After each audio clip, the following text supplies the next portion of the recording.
নমস্কার বন্ধুরা, আমার রান্নাঘরে আপনাদের সবাইকে স্বাগত জানাই। আজকে একটা হেলদি পরোটা করব। লাউয়ের পরোটা আমরা তরকারি করি বা ডাল করি লাউ দিয়ে, মাছের মাথা দিয়ে। তো আজকে আমি পরোটা করব, খুবই হেলদি হয় এটা। টিফিনে বা অফিসে দেওয়া যায়। আর আমি এরকম একটা লাউ নিয়ে নিয়েছি। আপনারা লম্বাটে যে লাউগুলো হয় সেটাও নিতে পারেন। তো আমি এরকম চৌকো করে নিয়েছি। আর এই যে এই দিকটা দিয়ে আমি গ্রেট করে নিচ্ছি, তারপর দেখাচ্ছি। এই যে এইরকম করে পুরোটা করে নিয়ে তারপর আপনাদের কাছে আমি আসছি।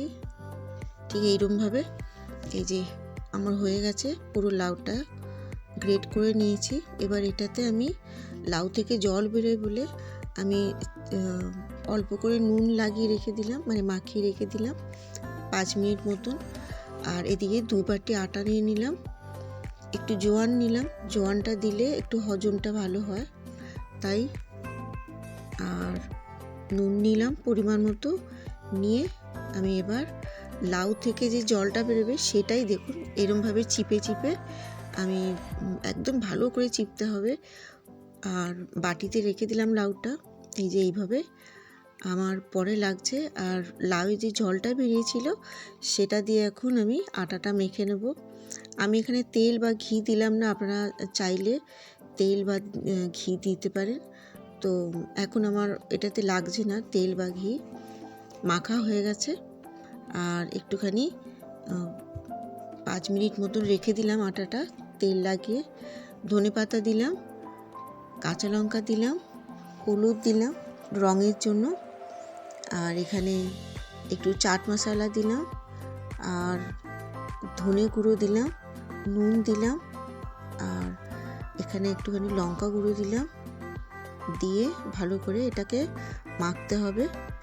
তো যত সুন্দর করে মাখবেন ততই ভালো হবে। তো আমি পেঁয়াজটা কিন্তু এতে দিতে পারতাম, কিন্তু পেঁয়াজ থেকে কি হয় জল বেরোয়, তো ওই জন্য আমি লাউয়ের মধ্যেই পেঁয়াজটা দিয়ে দিয়েছিলাম একসাথে, জলটা যাতে বেরিয়ে যায়। তো আপনারাও এই ট্রিকটাই করবেন, মানে যেভাবে আমি দেখালাম। আর আমি এদিকে লেচিটা করে নিচ্ছি। একটা লেচি নিয়ে এই যে বাটিটা, এই যে এইভাবে কিছুটা হাত দিয়ে চেপে চেপে যতটা পুর দেওয়া যায়, কিন্তু দেখবেন যেন বেশি না হয়ে যায়, তাহলে বেরিয়ে যেতে পারে। আর ঠিক এরকম করে মুড়ে দিতে হবে ঘুরিয়ে ঘুরিয়ে। খুব সহজ, আমি খুব সহজভাবে দেখিয়েছি, আপনারাও পারবেন বাড়িতে। তো আমার একটা হয়ে গেল। এবার আমি বেলে নেব। খুব হালকা হাতে কিন্তু বেলতে হবে, নাহলে বেরিয়ে যেতে পারে। আমার হয়ে গেছে দেখুন। আর এই মোটাটা এই যে এরকম রাখবেন, খুব পাতলা যেন না হয়।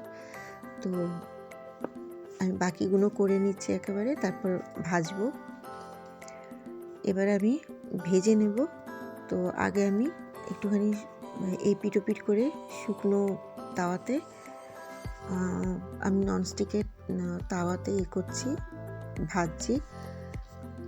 একটু এপিট ওপিট করে শাঁখা হয়ে গেছে। এবার আমি একটুখানি তেল দেব, দিয়ে এটা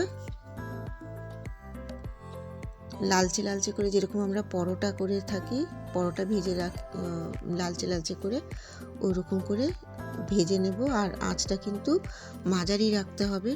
এটা ভীষণ হেলদি হয়। বাচ্চারা, অনেক বাচ্চা সবজি খেতে চায় না, তো এরকম করে যদি দেওয়া যায় আর একটুখানি চাটনি দিলেই কিন্তু ওরা খুব মজা করে খেয়ে নেবে। আমি একটু দেখিয়ে দিচ্ছি কত সুন্দর দেখুন ভেতরটা হয়েছে, পুরো পুরের ঠাসা একদম ভরে গেছে ভেতরটা, কোথাও ফাঁক নেই। এই যে দেখুন। তো আপনারাও এরমভাবে বানাবেন। আর কেমন লাগলো আমার এই লাউয়ের পরোটার রেসিপি আপনারা কমেন্ট করে জানাবেন।